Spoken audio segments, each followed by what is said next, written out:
Hi. Since March, I think most of you have been spending probably a lot of time at home like I have. And you have probably been looking at your garden, wondering how you can step it up, how you can add a new appeal to your garden. Well, I have some ideas for you. The presentation for today is called Fragrant Gardens for All Seasons. My name is Carole MacMullan. I am a North Fulton Master Gardener, and that means that I have gone through a program through the UGA Extension Program here in Georgia, and I'm affiliated with the program in Fulton County. So, welcome. Let me give you a little information about me. I have been a master gardener for 7 years, and my love of gardening kind of links to my profession because I taught biology for 35 years. And I have been an avid gardener for my entire life. Who wouldn't be if you grew up on a street called Garden Street and your mother forced you out of the house at all occasions that were appropriate to play outdoors? So I began my gardening at a young age, and I have been gardening in the shade and adding fragrant gardens to my landscape for probably about 37 years. I also, when I retired, decided that not only do I want to become a master gardener, and I wanted to volunteer for my community, and I'm a volunteer at Assistance League of Atlanta and a chairman of the Links Education Program, which provides over $70,000 each year to scholarship recipients at 7 schools within the metropolitan area. So let's begin. This is a topic near and dear to my heart. And how did it all happen? It happened one day. I was in a garden volunteering with the master gardeners, and I overheard someone say in the background, "What is that fragrant plant?" Well, that made my creative juices start to flow, and the minute I got home, I started to make a PowerPoint. And this is where this all began. So I'm going to teach you today and give you some information about what I learned as I started to investigate secrets for creating an enchanting fragrant garden. And here, again, pictures are worth 1,000 words. I would be kind of afraid to have all these vines growing up in my house, but just think of the appeal. That's jasmine, and jasmine has a fragrance. That would probably bowl you over as you knocked on the door of your friend who owned that house. Or if you were on a vacation, that looks kind of like someplace they would take you if you went on a gardening vacation. So what are we going to learn today? The title is Fragrant Gardens for All Seasons. So basically we're going to be talking about spring, fall, winter, and spring. But we also are going to talk about why fragrances are appealing and how they relate to pollinators, as well as the various topics of fall, winter, spring. Why are fragrances appealing? Well, one of the things that I investigated is just how much do people spend on fragrances and various products with fragrances. And I came up with a figure that just bowled me over. The figure is 4.5 billion we spend every year on things like fragrances, room fresheners, candles. Just think of all the products that you buy that have an enticing fragrance. We have 5 senses, and one of them is a sense of smell, or olfactory sense, and we like to have it stimulated. Why do we like it? Well, supposedly, if you're in a good smelling area, it lowers your stress. So hopefully that's lowering my stress because I have some companions behind me that are very, very fragrant right now. It boosts your attraction. I guess that's why ladies put a little bit of perfume behind their ears. It can be used to wake you up or soothe you to sleep. That's what candles might do for us, fragrant candles. Just think of Christmas time when you come into a room and it has a pine scent or it has a cinnamon scent. It supposedly not only will soothe you to sleep, it's supposed to give you positive dreams. Wouldn't you rather have a good dream than a bad dream? Affects romance. Wow, no wonder people are spending $4.5 billion a year on fragrances. So it's also supposed to help your memory, your concentration, and even your blood sugar level. But why are plants fragrant? Well, it's pretty obvious. They're pollinators. And those little busy bees are out there pollinating. And I just love, again, pictures are worth 1,000 words. Take a look at that bee. You can hardly distinguish it as a bee. It's just covered with pollen. And it is going to transfer that pollen to another flower. And hopefully that flower will turn into a vegetable or fruit of some kind, or one of the flowers in your garden. And so we have to thank the bees, the butterflies, the hummingbirds, and other insects that are pollinators, because why are they pollinating? They are pollinating to allow us to enjoy so many fruits and vegetables, and for those plants to do what they need to do, which is to reproduce. So again, take a look at those pictures. They tell you exactly the role that those very important organisms play in our lives. Okay, since this is called Fragrant Gardens for All Seasons, let's begin with spring. Okay, let's start with a good smelling spring. How do we achieve that? Well, I will tell you, when I came to Atlanta, I lived in the north, in Pennsylvania, in the mountains, and I couldn't grow this plant because if you go down, you'll see that this is zone 7 through 9, and I was in zone 6. So I hadn't even heard of this plant, but I must have gone into one of the gardening shops, and I smelled this plant, and I said, got to have this plant. And then, being a biologist, genus and species name, take a look at this. This is called Daphne odora because of the wonderful scent that it has. So this little, because it's a spring plant, I don't have anything to show you, but I always love my little companion. So I took a little silk flower and I made it pink for you. So you can see it's a cluster. If you look at the picture, it's a cluster of little pink flowers. And not only, these plants, they bloom and then, they fade away. And what are you left with? Well, you're left with some very appealing leaves, and it's evergreen. So who wouldn't love this plant? It has good odor and it blooms early. When you say, I just can't take another winter day, you go out to your garden in February, early March, and this thing is just pumping out wonderful smells and pretty flowers, and it's just a win-win situation. So if you want this plant, you have to be kind to this plant. This plant does have a little bit of a problem with it, associated with it. People call it a finicky, persnickety, difficult plant. But I don't say that because I love it and I have had great success with it. I say it's magnificent, wonderful, and it's totally irresistible. I love this plant so much, and I can't imagine my Atlanta garden without it. So there I go. February started and I already have some beautiful scent in my garden. Oh, here's another one. This is a showstopper. Oh my gosh, do I love this plant. I discovered this plant in New Jersey. So anyone who's listening from the north, you can grow this plant in the north. This is called a spice viburnum. If you know anything about viburnums, they're very similar to hydrangeas in their appearance. A lot of people get them confused. The flowers have similar size, similar shape. This one is called the spice viburnum. And again, the name tells you, what does it have? A wonderful spicy aroma. And I have this fake flower to share with you because again, this is summer, this is spring flower, and it's long gone, but it is, oh my gosh, brings back memories. Just having that, I have memories of my wonderful viburnum, and guess where I planted it? When I open my door, my garage, I can smell it. It is just heavenly. And look at that thing, it's just loaded, loaded, loaded with flowers. Wonderful. There's the flower, there's the plant. All right, characteristics. What do you need? Okay, you need a little bit of sun. Okay, don't put it in the shade. Don't put it in a shade garden, it needs sun.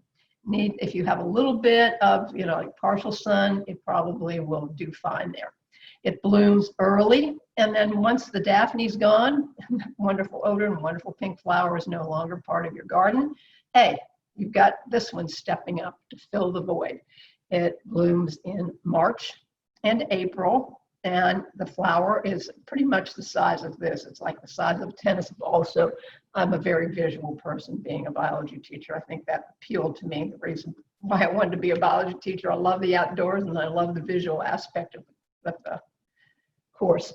So how tall is it going to get? Well, you got to think about height, right plant for the right place. The Daphne probably is only going to get 2 to 3 feet. They're a small shrub. This one gets a little bigger, 5 to 8 feet. If you get a little teeny one, you know, it's going to take a while to get 8 feet, but give it space, you know. That's the problem when people buy new homes and they have landscaping put in, you know, 5, 10 years later, they're dealing with, you know, it's just crowded out there. Another benefit of both the Daphne as well as the viburnum, they're both deer resistant. This one I did discover in a New Jersey setting. So the zones are 4 through 8, and that means probably most of New England through Georgia. And then when you get into Florida, that's zone 9. So you can't really grow this in Florida. And it can get big, and mine I do prune. I didn't prune it until a couple years ago because now it's getting up to that at 8-foot level. But of course you want to enjoy the blooms. So don't cut the plant until the flowers are bloomed. Enjoy the wonderful smell, the wonderful odor, and then if you can't stand it, it's getting big, it's growing out of its area where you want it, then you can cut. Now, let me show you this. This is I pruned a little bit, and notice if you look at the very, very top of this, I don't know if you can see on the screen, it has already set its bloom for next spring. So by cutting this, I have removed blossom. This will never mature into a nice, fragrant pink flower.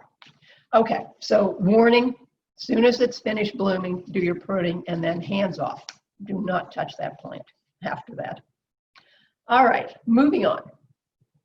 Here is another spring lovely. This is called a star magnolia.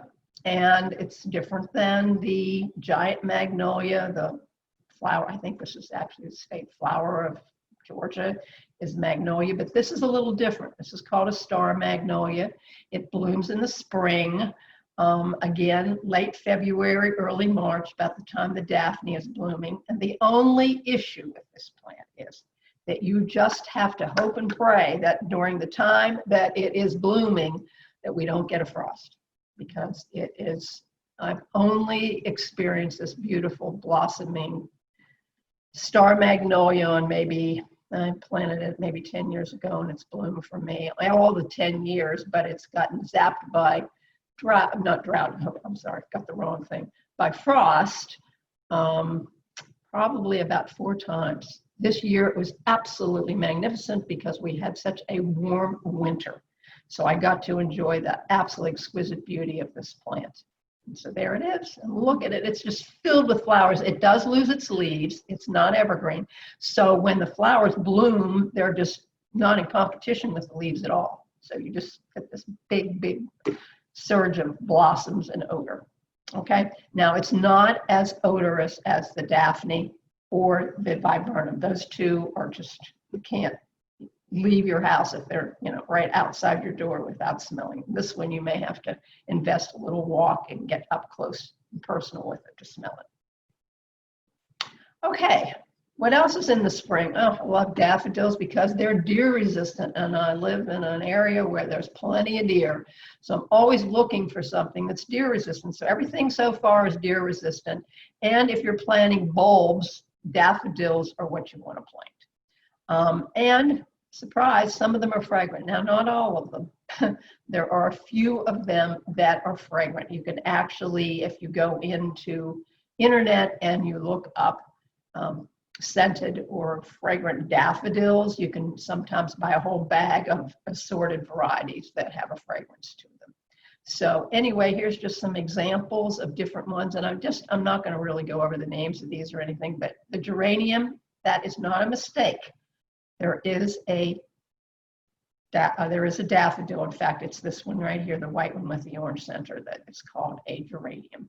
Okay, and I think this one is cheerfulness. Okay, so anyway, I would suggest if you want to plant daffodils because you want to enjoy the beauty of them. They're like little rays of sunshine in the spring, and you want to add a little bit extra appeal. Get the fragrant ones. All right, here is something that I have not added to my garden, but I keep saying I'm going to add to my garden because I have a large wooded garden, and I'm always looking for something to fill the void. Well, here's something that you've got to just, move an area or have an area where it can flourish, because it spreads by rhizomes. If you're familiar with Bermuda grass, they have these roots that just go underground, and you can find your Bermuda grass growing pretty much anywhere where you want it or don't want it because of the rhizomes. And this is another example of a plant that has those spreading root systems.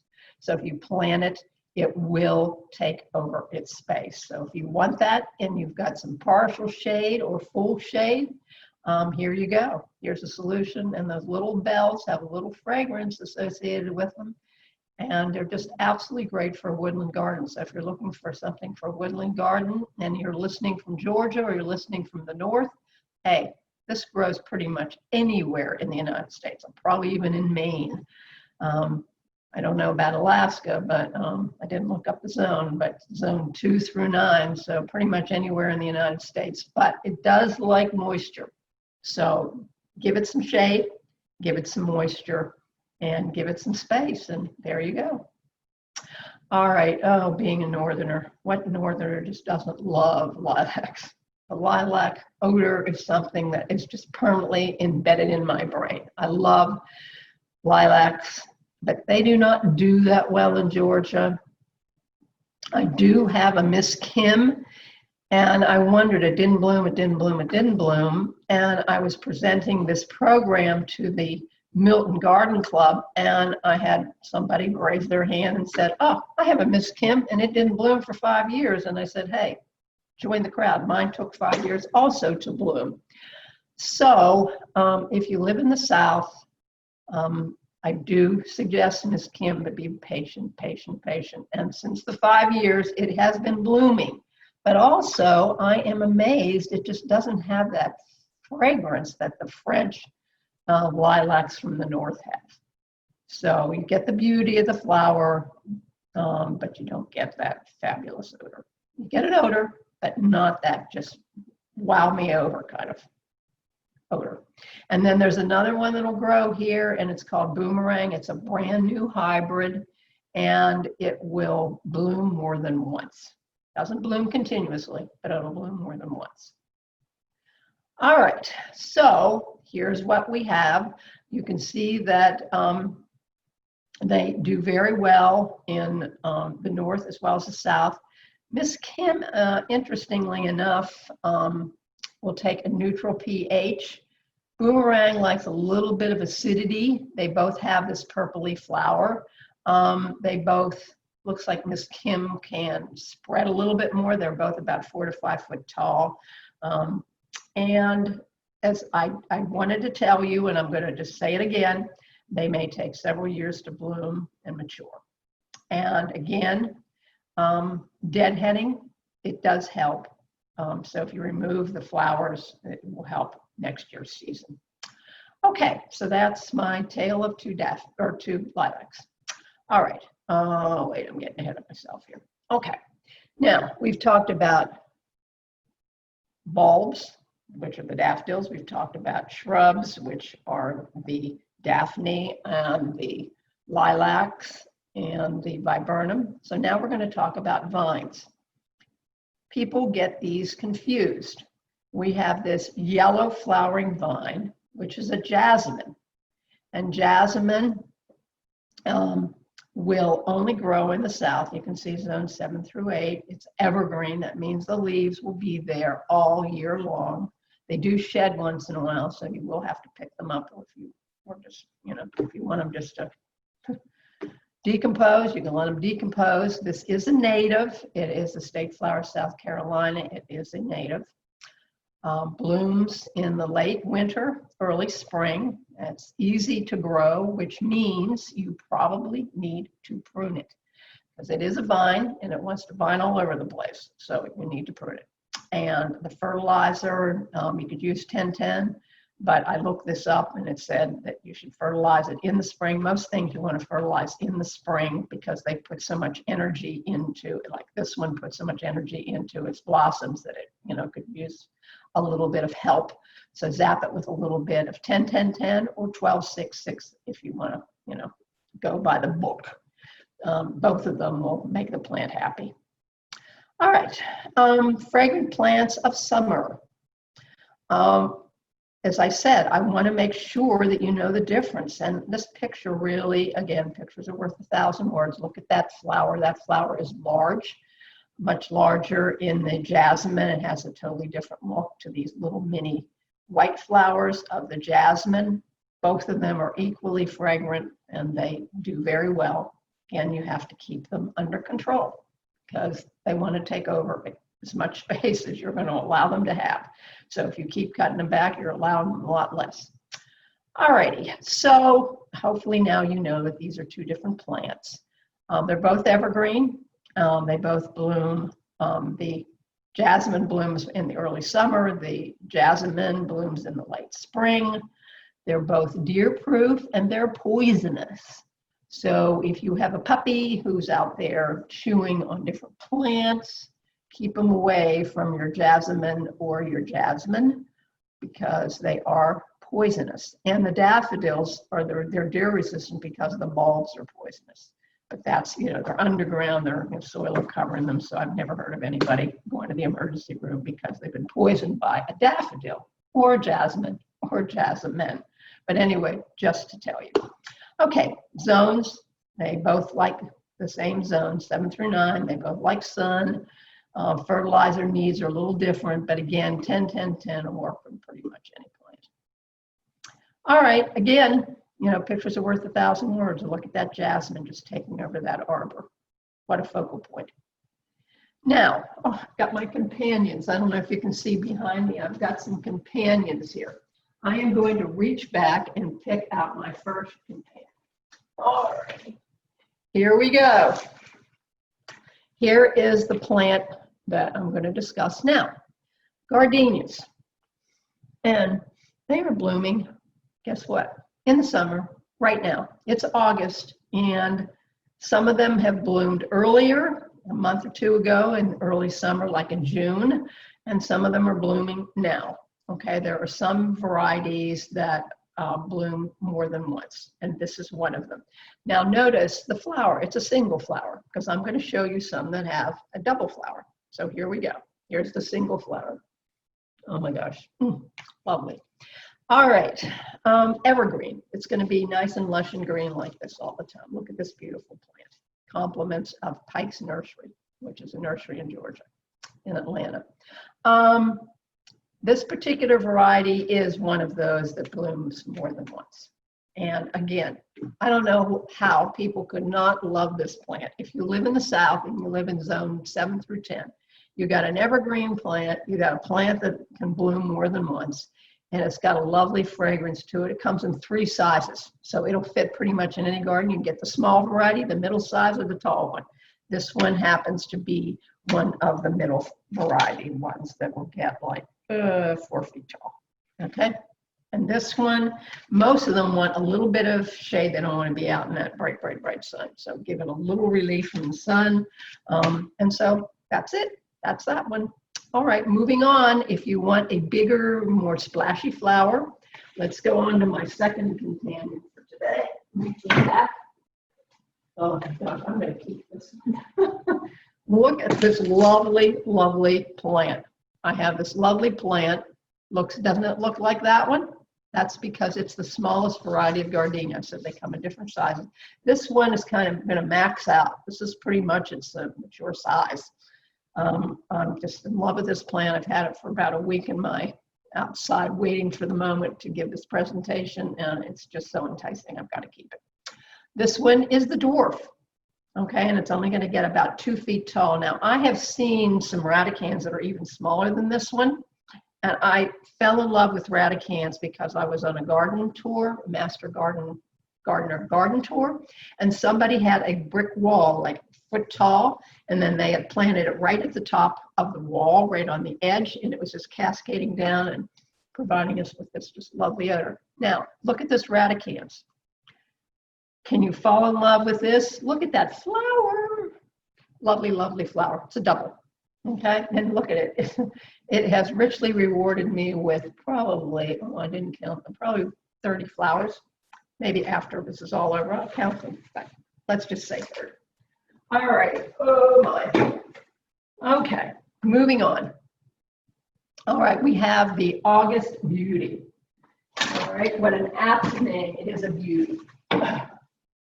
Now, they call it August Beauty. I have some August Beauty. I've had them in my yard for quite a while, and they don't bloom in August usually. This is one that they wanted to sell, so I guess they probably did some magic there in the nursery to get it to bloom. But look at this thing. This is another enticing, beautiful variety that you may want to add to your garden. And this particular one, I told you they come small, medium, and large. Okay, so I showed you the small, I showed you the medium, and now I'm going to show you the large. So the bigger the plant, the bigger the flower. This flower is much bigger than any of the other flowers. And just take a look at that. Wish you could smell these things. They are just so enticing. All right, moving on. We got to talk about other plants because you may want to put something else in your garden. So here's another suggestion. Lavender. Okay, so there is a place up in Dahlonega. It's called the Red Oak Farm. And I haven't been, but it's on my to-do list, definitely to-do list. And you can buy different varieties of lavender. Oops. And I had the pleasure of going to Provence on one occasion, and we went to this abbey in France, in Provence, and look at this field of lavender. I mean, just think of walking down to go inside this building and you just get waft of this lovely lavender. You know, people oftentimes will buy lavender, various things that they had in their little gift shop because it smells so enticing. They put it in perfume, they put it, in all kinds of little enticements. I will tell you, if you grow lavender, they do sort of have a lifespan. I found they were beautiful for a few years, as you see here, and then eventually they get woody, and then they didn't look good anymore. I'm sorry, I'm into visual appeal, so I had to off it. But anyway, for 3 or 4 years, they were just lovely. These, most of my soil, because of the native pine trees, it's very acidic in my yard, so you have to add a little bit of lime. They also love that sort of Provency kind of soil, which has sand in it.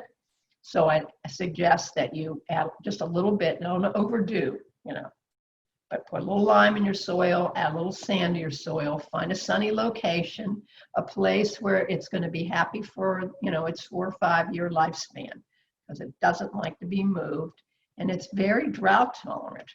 So that's very good, because most of the time in Atlanta, we have long spells of drought. Not this year, but this year probably wouldn't be too happy because it doesn't like wet feet. All right, whoops, I am moving on. Okay, let's talk roses. All right, if anybody thinks roses, you think fragrance. Well, not all roses are fragrant.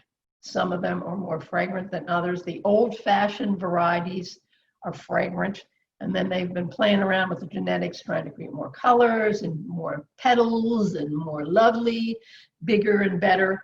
But when they made them bigger and better, oftentimes that was the end of the fragrance.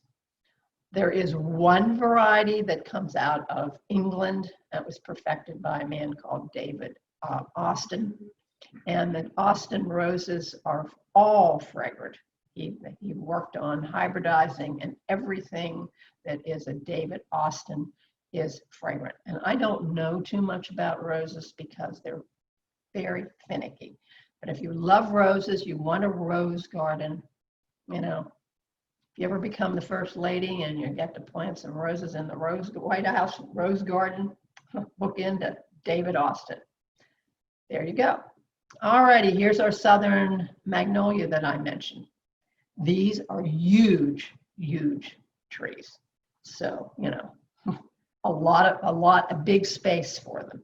They can get up to 40 to 80 feet tall and 40 feet wide. So, if you have a little postage stamp yard, this is not the plant for you.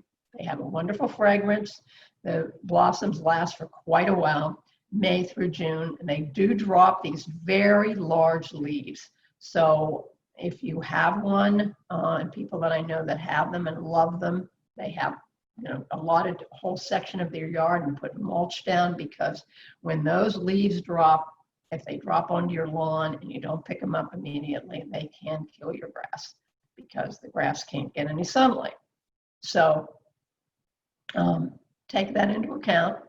If you've got that kind of yard where you've got the space, this is for you. They like full sun and can take, it says to partial shade. I don't think they're going to bloom as much in partial shade. I think they're happiest when they're in sun or partial sun. All right, here we go. Here's a youngin that hasn't gotten 40 to 80 feet tall, and there's the flower. And then when the flower is finished blooming, they drop these large seed pods. They have huge, huge flowers and huge seed pods. So again, if you don't want them dropping into your grass, give them some space. Well, that takes care of summer, so I'm already into fall. Let's move into fall. What do we have in the fall? Well, we have teals or osmanthus. These I have found. I was in Pike's nursery that provided me with these lovely gardenias. I was there in the spring, and I found that osmanthus, they have a new variety, because they keep playing around with the genes, that will bloom in the spring as well as the fall. So you may want to do that if you plant this plant. And again, you've got to have space. This does have a little white flower. You can see here, it is not that magnificent big flower that I showed you with the viburnum, but the fragrance is enticing. They will grow anywhere from 4 to 20 feet. And again, the northerners that are watching this is not the plant for you, because it's zone 7B through 9. So if you live in Atlanta, south in the southern, not way up in the mountains of Georgia, this is not going to do well. They like a little bit of acidity. And again, they like sun to partial sun to get the maximum blooms. It is not native. It comes from China. And the good news is that it is pest-free, pretty much. So you don't have to go out there and worry about anything that's chomping on the leaves. All right, what do the flowers look like? Let's get up close and personal. You couldn't really see the flowers. That's the flower. And I like the leaves on these. They have a little shininess to them. They're evergreen. And so they do have a multi-season appeal. Well, we don't have too much in the fall there. We're moving on to winter. Well, winter, it's colder and you don't have as much growing, but what can we talk about? Well, let's see what we have here for winter. Well, if you go into any of the big box stores or any nurseries, you will see at Christmas time, for people who don't want to put up a big Christmas tree, sometimes they have these Christmas tree form rosemary. And, it's a spice, it's a viburnum. It's an herb, it's a spice, and people like to have it around for adding to make rosemary chicken and other rosemary dishes. So it has a dual purpose. It has a nice, wonderful odor to it. Doesn't get a flower that I know of that has any appeal. It's just a fragrance that wafts out of the plant. So at Christmas time, if you want a good smell in your house, there you go. And of course, who doesn't love pine? Who doesn't think, December, just your mind, immediately my mind, I think December, and I see these pictures and I start to smell, even though I'm not smelling the pine, I can just, resurrect that smell. So there we go. There's some more ideas. And because we have gone through all the seasons, guess what? We're at the end of the program. Here's some references. I'm not really going to talk about any of them, except I do want to mention, since I'm a master gardener, here is the website for the master gardeners. And I also have found this wonderful garden website. It's called Gardenia. And so if you put gardenia.net into your search, you will find this just fabulous resource of gardening designs. I'm not really good with garden designs, but I can go in there and I can just, send my creative juices on fire. All right, and so I have, if you want to know more about jasmine, that will tell you lavender and the David Austin fragrant roses and so forth. Which brings me back to the master gardeners. I have, I have this wonderful association with the master gardeners. And what does it mean to be a master gardener? Well, we've gone through an educational program and we have a mission. And the mission of the North Fulton Master Gardeners is to provide horticultural education, service, and inspiration to our North Fulton community. What do? We go out and we work in historic home gardens. Roswell has several historic homes that we go to and we maintain the gardens. We have other demonstration gardens where we demonstrate certain aspects of gardening. We go to farmers markets. And at farmers markets, we set up sometimes garden classes for children. We go into elementary schools. And we also take some of the money from our one time a year, we do have a money making. We do something that generates money for our organization, and we give a scholarship. The lecture series that I'm a part of today is another aspect of the Master Gardeners. If you're interested in becoming a Master Gardener, I encourage you to go into your computer and put Master Gardeners and list your state, and it will give you information on how to become a Master Gardener. It's usually a program, 2 or 3 month program, in which you learn about all kinds of aspects of gardening. You take a little test, and then you volunteer. And so volunteering is important to us because we want to spread the wealth of knowledge that we've acquired. Whoops. One more. No? Oh, future classes. Okay, this is not the one and only class. You can see many other opportunities to learn about gardening. And so if you go into any of these, before the COVID struck, we did a homeowner series where we went into Roswell, Alpharetta, and Sandy Springs and provided face-to-face classes. Now we are doing this type of educational experience. We have a Facebook. So if you want to find more about our program and see some other programs, go into Facebook. We also have a Twitter connection. We have an Instagram. We have a web page. So they're all here for you to scrutinize at your own, with your own time. And I do so much appreciate that you followed me through my presentation, and hopefully you've learned something and enjoyed this. Thank you so very much.